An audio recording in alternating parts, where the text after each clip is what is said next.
Hi, everyone. This is Libby Kavalakis, the business coach with Pivot Transformational Business Coaching. We have a fantastic guest today. She is a powerhouse, Darnyelle Jervey Harmon of Incredible One Enterprises. She has created a movement in coaching and with businesses to help create generational wealth. And what's amazing about her, her company is now on the Inc. 5000 list, and she's moved up quite significantly. I believe she's at 1,100 or so right now. She has a multi-million dollar coaching and consulting brand, best known for transforming the lives of her business coaching clients and live event attendees. Darnyelle has one mission: to normalize millions for today's six-figure service-based entrepreneur. She's fueled by her belief that if you didn't come from millions, millions should come from you. She transforms service-based entrepreneurs into CEOs who make, move, and will leave millions. Now, let's welcome Darnyelle, and this is going to be a coach-to-coach conversation, and I'm truly excited to have her here. Hi, Darnyelle. Welcome Hi, aboard. Libby. I'm so excited to be here. Thank you so much for having me. Sure. I gave a very, very quick introduction to you, but there's so much more going on with you. Can you add to that to give yourself some justice here? Yeah, I think you did a great job. First and foremost, I would say what is always for me important for people to know about me is that I am an unapologetic God girl, right? We talked about that a little bit before we got started.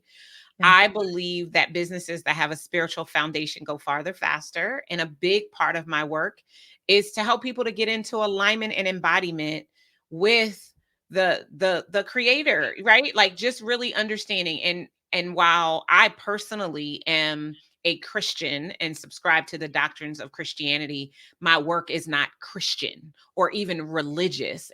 But it's about understanding the spiritual principles that govern how we move as beings, as spiritual beings having a human experience, and the role that that plays in developing businesses that serve us both financially and spiritually.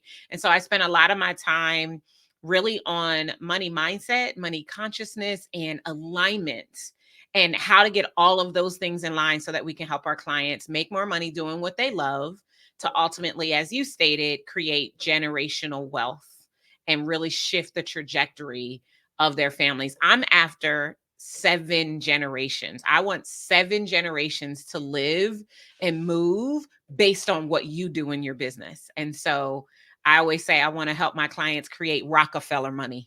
Ah, I'll take it. That's it's amazing, and you're doing it is why you're on here today is you're having success in doing that. Yes. Yeah, I love the spirituality portion of that, and it's a big part of what I do, but I do it in not in the background, but in a softer voice and what you're doing it, same outcome, but with the mindset piece, it's such an integral part of being ready for business. Yep. Absolutely. And there's no right or wrong way. It's the way that works best for you, right? And Right. I tell people all the time, spiritual practice is very personal. And I think that that's why often we don't see people expressing it in the marketplace, right? There's this unwritten rule that faith and business can't be together. I actually think that's hogwash, and that's why I'm very vocal about it. If nothing else, I think about Marianne Williamson's poem, Our Deepest Fear, and probably my favorite line in the whole poem is, when you let your light shine, you unconsciously give others permission to do the same. As you are Yeah. liberated from your fears, your presence automatically liberates others. So, me being vocal about my faith and the role that it plays in the work that I do and the company that I've built is designed to give other people permission to let their light shine, whatever it might be. And so I really look at it as a source of permission as opposed to a set of rituals or regulations that you Yeah. have to follow in order to be successful. Could you be successful without it? There are probably cases out there, right? I think about the people who are followers of The Secret and the law of attraction. They are living the spiritual principles that are in the Bible, that are in a lot of the religious texts that we may be familiar with or haven't even opened and read at some point in time in our life. I know that it's about the principle, right? I believe that God is very principled. And when we follow the principles, said another way, when we follow the systems that have been created, we get the results of the system. And so a part of my job is to illuminate that for people, to give them permission, if they are faith based, to be Right. able to fully import that into their business without apology, because it's who we are. I think about so I Good for think that you. there's a way to do everything, and it doesn't have to be off-putting or offensive. And I think that if you invite people into a way to explore what it means for them, you can create an inclusive environment, right? I'm not a, my way or the highway kind of person. I have clients that don't ascribe to a religious affiliation in any way. And it's not a prerequisite to work with me, right? And I just think you got to find it for yourself, how it works and how it allows you to do the work that you're ultimately called to do based on the purpose that you've been given to be here. And the right people will find you. That's part Absolutely. of it. Because in my clarification, spirituality is knowing there's more out there and there is a force beyond you, even though you create your own life. Religion is a human construct. Correct. They all come down to the same tenets, same 3 or Correct. 4 principles. Yeah. And that's why I don't equate spirituality to religion. Well, Um, and I would agree with you. I think that they're different. And yeah. which is why, even as I said it, you know what I mean? Like, I think religion is the rites and the rituals. It's the do's and the don'ts that creates a fear-based society for people. Yeah. And I believe that God is not about fear. He's about reverence and respect. But that's relationship. I can't be in relationship with you, Libby, if I don't respect you. And if I Right. don't revere the woman that you are inside of our relationship, we're not going to have a good one. And so I think that there are things that probably transcend and cross over between spirituality and religion, but I don't think Mhm. that they are interdependent upon one another. Yeah, I think as people evolve more and really put the personal growth aspect into it is where the differentiation comes through, Yeah. where you're able to see more clearly the differentiation. But it comes back to something else that I wanted to touch on that you mentioned very purely, the law of attraction. Hmm. And my favorite is abundance. That there's enough out there for everybody. There's more than enough out there for everybody. It's just a matter of claiming it, putting yourself in a Absolutely. position to receive, taking the right steps. And this is really where your business coaching brings together the right mindset and the right attitude and the right actions for clients to be able to say, I deserve this. I am worthy. I have put everything in place for me to have this. Now I need to execute and get. I agree. I think that it might be a little too simple, but the gist of it, Sure. yes, I agree. I think that at the end of the day, it's about being and embodying the version of yourself that is going to allow the goals that you set to show up in your life experience. And what people have to realize is that, for in my world, we help people get their businesses first prepared for, and then positioned for, and then ultimately profiting at the $1 million mark. And the biggest thing that I've come to realize is that efforting actually won't make you millions, embodiment will. And so a big part of understanding is that, and you ask five different high performance experts and they'll give you five different answers, right? I hear a lot of people say 80% of it is inner work, 20% is outer work or strategy. I personally believe it's 95% inner work and 5% strategy. And when the inner work is done, any strategy will work, right? So when I am serving as a business coach, I'm probably more a business consultant than I am a coach. But when I am truly operating as a business coach, it's less about the strategy itself and it's more about who they are and who they are being, so that Yes. whatever strategy they want to implement and come into their business actually is fruitful for them. And so I spend the most of my time in the energy of getting them to shift their energy into belief and deserve level, actually believing that they deserve millions of dollars. Because you could say all day long, I'm a millionaire. This is one of the things I don't love about affirmations, right? We Yes. recite these I am statements, but we don't believe it at all. And Right. so I can all day long say, I'm a millionaire, I'm a millionaire, I'm a millionaire. But if I truly, in my core, do not believe that I am worthy of or deserving of, or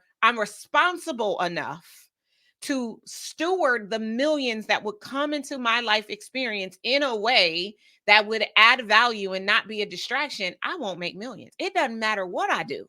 Doesn't matter what I try. I think about my own journey to the $1 million mark. I set a goal for 3 years. I had all the things. Everything a business owner needs to have to be able to make millions, I had it. And I still wasn't making millions. It's Right. because internally, I did not hold the belief that I deserved them. And Yeah. so I had to do the work. Some of the modalities that you operate in, I had to do the work and shift the way that I saw myself so that I could see myself in advance as a millionaire, as a multimillionaire. And once I was able to do the work and practice enough till it became normal and second nature for me, then the money showed up. But the money doesn't show up first. No, no. And we all hear the stories, how many of the lottery winners are broke again after a year or 2. They're not Absolutely. ready for it. They're Absolutely. not Because money's prepared just to an live that. amplifier. Right. Yeah. It's going to be a better representation of who you already are. So if you're already mean, then you're just going to be more mean with money. If you're already nice and benevolent, you're just going to be more benevolent with your money. And because it's really just an energy, and we have to understand that because money is an energetic field, we get to control the level at which we vibrate, and our vibration determines how fast money comes to us. Mhm. And so most of the work that I do with clients isn't on use this marketing strategy or even charge this much for your offer. It's how do we get you to vibrate at a level that when you say my program is $50,000, first of all, you don't doubt it, you don't quake in your boots, and more importantly, you're omitting an energy that allows you to get into the presence of other people that are looking to receive that energy so that they will Absolutely. happily exchange their $50,000 for the solution you can give to the problem they've been unsuccessful at solving on their own. And so that's the big part of the work.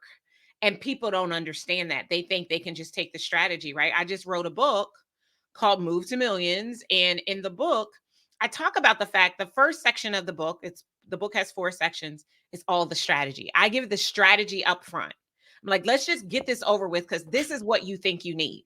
Now that you have the strategy, let's talk about how we get that strategy to actually work for you. We can go into the internal stuff to talk about things like forgiveness. No one wants to talk about forgiveness and the role that it plays in unlocking your money, but your unforgiveness is a block that will keep you broke.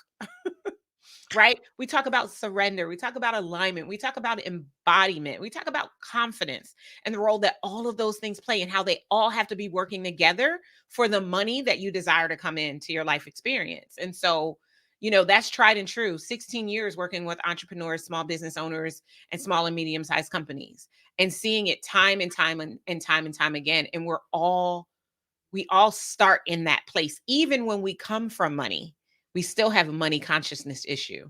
And we still have a relationship with money that isn't powerful and life affirming that takes us to our next level. So we all need the work no matter what our money, what's in our bank account.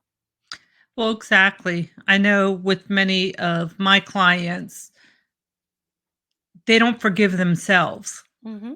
They're harder on themselves than they are with anyone else in their life, and until they break that down and build the confidence and then learn to put up boundaries and learn to say no again, they're on this hamster wheel. Absolutely. And a lot of times it's not, it's quite interesting, and this is what I love about this conversation. Um, I'm pro money. Don't get me wrong there. We all want money.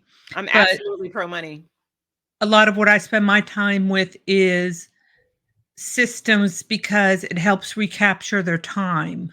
Mm-hmm. because that's another thing. Your whole brain gets blurry when you're under the gun all the time.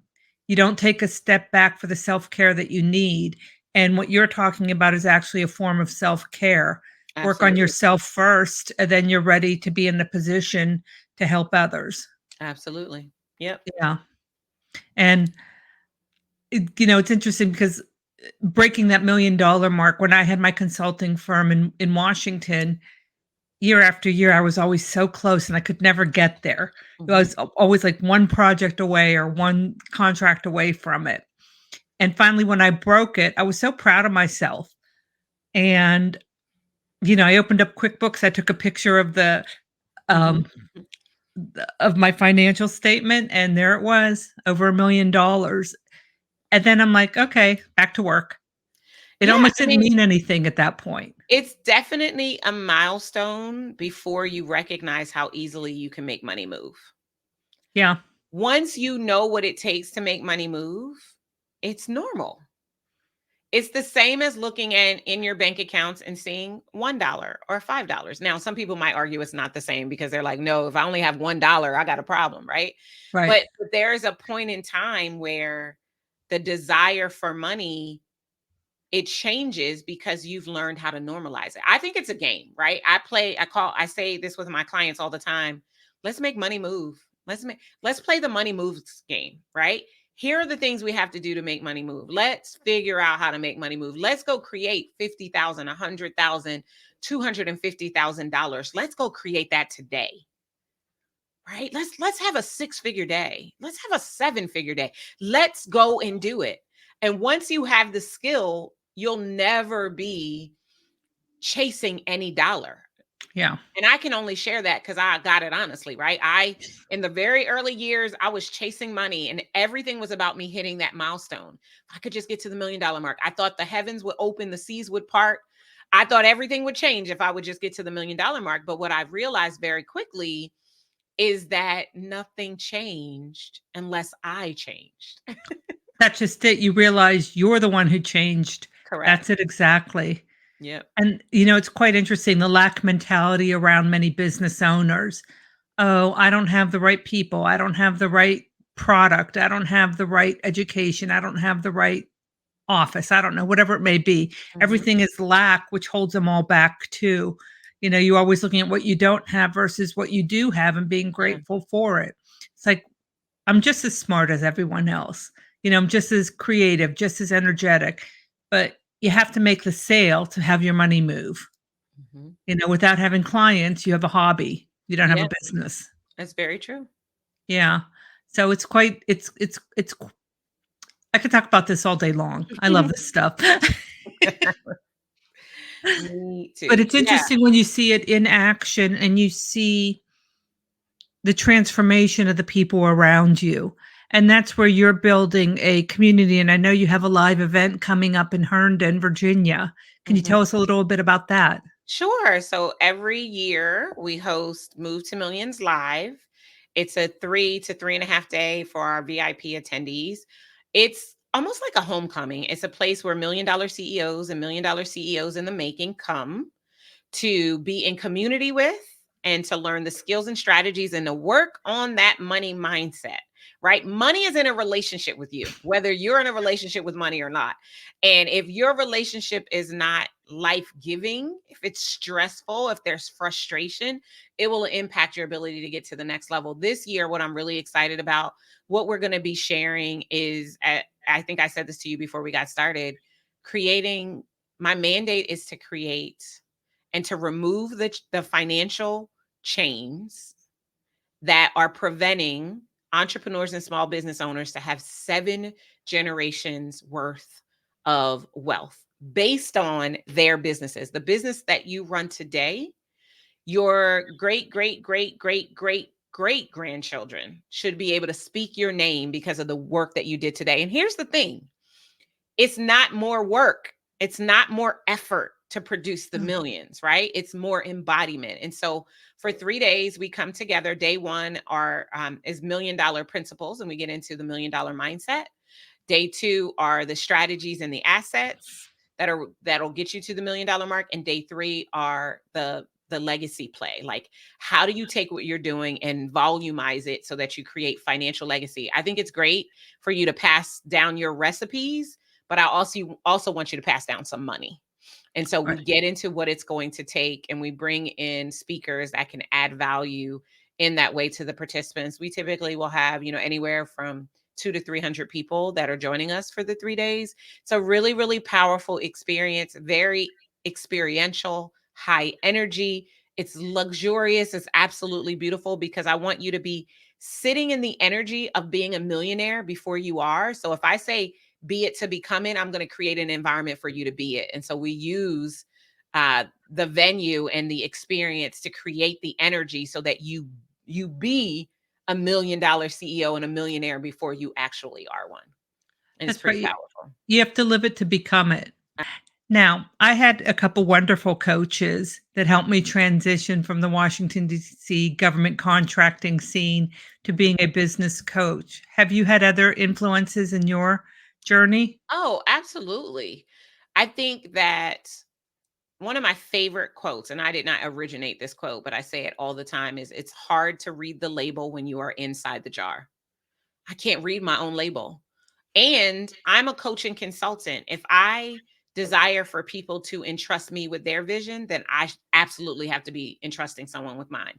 So I've been in mastermind programs, I've had private coaching, I've worked with coaches since 2010 was when I hired my very first coach. And I've Mhm. never been without a coach or community since, because I Yes. just think it's far too valuable. If I had all the answers, I'd have all the things, and I don't have all of the things. And I'm constantly evolving and things are changing, and my needs change based on where I am. So being in community is something that is really, really important. I actually personally, and somebody might be upset as I say this, and I'm okay with that. It is what I believe. I think that it is out of integrity if you are a coach to not have a coach. Because if you're not being coached, Yeah. why would you want people to be coaching with you? Because someone's got to help you, because it's hard to read the label when you're inside the jar. Who's reading your label? Someone should be reading your label. If you're reading other people's, someone should be reading yours. Yeah. And it is interesting because coaches will seek out coaches and will seek out the masterminds or even just the roundtables. Hmm. And and those are the ones that really grow and stay on top like any other profession because it's unregulated. In a Hmm. way, we have to regulate ourselves and the cream rises to the top. Absolutely. Yep. Yeah, absolutely. And it's And it again, I think it's the energy of being, right? So if I want to be a paid coach, since that's our example, then I should be paying a coach. Be it to right, become it, right? right. So Wonderful. I was just in a mastermind this morning, a group that marketing group I belong with. mhm, And I learned something every week. Every week I'm walking away with a notepad, well, figuratively, a notepad full of ideas, a mhm, notepad full of action items, things that I'm tweaking, things that I need to follow up with, because it just stirs up so many revelations to mhm. be, how I could do this better, how I could serve my clients better, how I can reach out to touch more people even better. The whole flow of information passing from one person to another in a safe setting and Yeah, yeah, finding your right community and finding the right people to be in is one of the um one of the hallmarks of a great group. Everyone's on yeah. the same page, everyone is copacetic, and everyone's just free and comfortable enough to be authentic. Yeah, I think it's really important. Napoleon Hill calls it the emergence of a third brain, right? So Yes. something supernatural tends to happen. It's based on the universal law, the law of fellowship, right? In the Bible, they say where two or more are gathered, there the Holy Spirit will be in the midst. When two or more people come together for a shared purpose, the results are doubled, tripled, or quadrupled. So it's again, it's the use of universal law, spiritual principle, actually being made regular in society, and so we see the results of that. The universe is principled, and when we follow the principles, we get the results that come from following the principles. That's right. Absolutely. So there's a lot of information here and a lot of great ways to start approaching how people are doing business. is there anything that you want to just impart on our typical small business listener, watcher, that what's the first step of realizing that I may need to work with the coach or I may need help in my business? Yeah, I would say if you are not achieving the goals that you're setting for yourself time after time, right? We see a lot of clients. Our clients are typically they come to us between 250 and 300,000 and they're stuck in what we call the millions messy middle, and we help them to get over the hump. And what we say is when your revenues have been the same or declining over the last 2 to 3 years, you probably need someone else on the outside to come and look in. Yeah. And so knowing your business, knowing your numbers, having the business acumen that will allow you to determine that something is not tracking to the result. If you keep setting goals and you don't ever hit them, that's an indication that you probably need some outside support. Um, and so that's one main indication. I think, and something else that I would just share with anyone who's at that crossroad, right? If there is a gap between where you desire to be and where you are right now, you're probably going to need someone else to help you to fill the gap. Because if you could fill the gap, it wouldn't be a gap. Right. You So would have done it. right, you'd have done it already. And since it hasn't been done, it's probably because in and of your own power and strength and knowledge and expertise and talent, it can't get done. You need someone else to assist you. And here's what I just want to say, like there is no weakness in recognizing you need support, right? Maslow's hierarchy of needs, which we all subscribe to, our most innate need is security. And there's security and having counsel that can advise us on the things that are going to help us to live our best life. And so, you may have to interview several coaches and or consultants and communities before you find the one that feels like home for you. But there is a Absolutely. community. There are people out there who believe what you believe, who are like-minded and heart-minded, that can create a safe space for you to be able to thrive. It does exist, and you're going to have to go looking for it, but you will find it if you know exactly what it is that you require in order to continue to lean into becoming your best self. And that's absolutely critical. And I blog about it quite a bit about finding your people, keeping Mhm. the ones that are there to help you, who are there to push you to expand and become your best self versus the hanger-ons.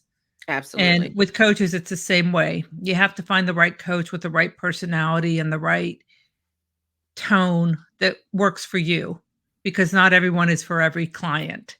That is true. Yeah. Yeah. Okay. Well, very interesting information. If you want more, visit Darnyelle on her website, www.movetomillions.com. Check out her live event registration page and reach out to either one of us, depending on what your needs are and if we're the right person for you. Thank you so much for being on today. And thank you for all the great information you shared. Thank you for having me. I appreciate it. You bet. Okay.